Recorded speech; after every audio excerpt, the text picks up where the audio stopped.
തിളക്കം സിനിമയിൽ ദിലീപ് അവതരിപ്പിച്ച കഥാപാത്രത്തെ ഓർമ്മയില്ലേ?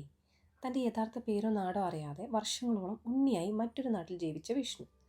സിനിമയിൽ ഇത് കാണുമ്പോൾ നമുക്ക് കൗതുകം തോന്നാം. എന്നാൽ ഇത് ഡിസോസിയേറ്റീവ് ഫ്യൂഗ് എന്ന അപൂർവമായിട്ടുള്ളൊരു കണ്ടീഷനാണ്. അതായത് ഒരാൾ തൻ്റെ ഐഡൻറ്റിറ്റി പൂർണ്ണമായും മറന്ന് പുതിയൊരു സ്ഥലത്തെത്തി പുതിയ പേരിൽ ജീവിക്കുന്ന ഒരവസ്ഥ. കഠിനമായിട്ടുള്ള സ്ട്രെസ്സ് അല്ലെങ്കിൽ ആഘാതകരമായിട്ടുള്ള സംഭവങ്ങളൊക്കെ നേരിടുമ്പോൾ അതിൽ നിന്ന് രക്ഷപ്പെടാൻ വേണ്ടി മനസ്സ് നടത്തുന്ന ഒരു ശ്രമമാണത്. പുറമേ നിന്ന് നോക്കുന്ന ഒരാൾക്ക് അവർക്ക് എന്തെങ്കിലും കുഴപ്പമുള്ളതായിട്ട് തോന്നുന്നില്ല.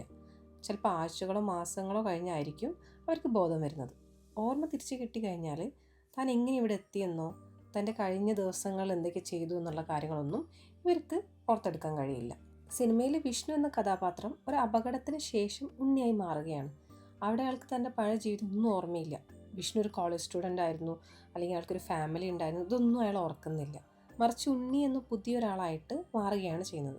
ഇതിനെ ഐഡൻറ്റിറ്റി റീപ്ലേസ്മെൻറ്റ് എന്നാണ് പറയുന്നത്. അതായത് പുതിയൊരു ഐഡൻറ്റിറ്റി അവർ സ്വീകരിക്കുകയാണ്.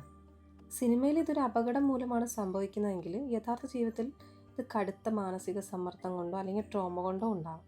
അപ്പോൾ വിഷ്ണുവിന് സംഭവിച്ച പോലെ മനസ്സിന് താങ്ങാൻ പറ്റാത്തൊരു സാഹചര്യം വരുമ്പോൾ മനസ്സ് ഫ്ലൈറ്റ് മോഡിലേക്ക് പോവുകയാണ്.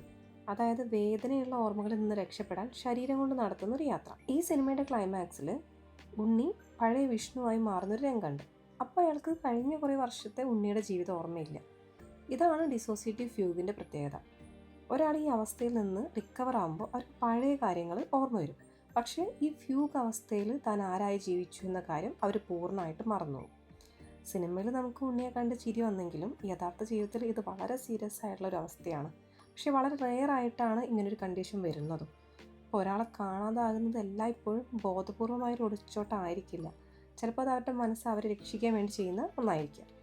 ഇത്തരക്കാർക്ക് വേണ്ടത് ശിക്ഷയല്ല, മറിച്ച് കൃത്യമായിട്ടുള്ള സൈക്കോളജിക്കൽ സപ്പോർട്ടാണ്.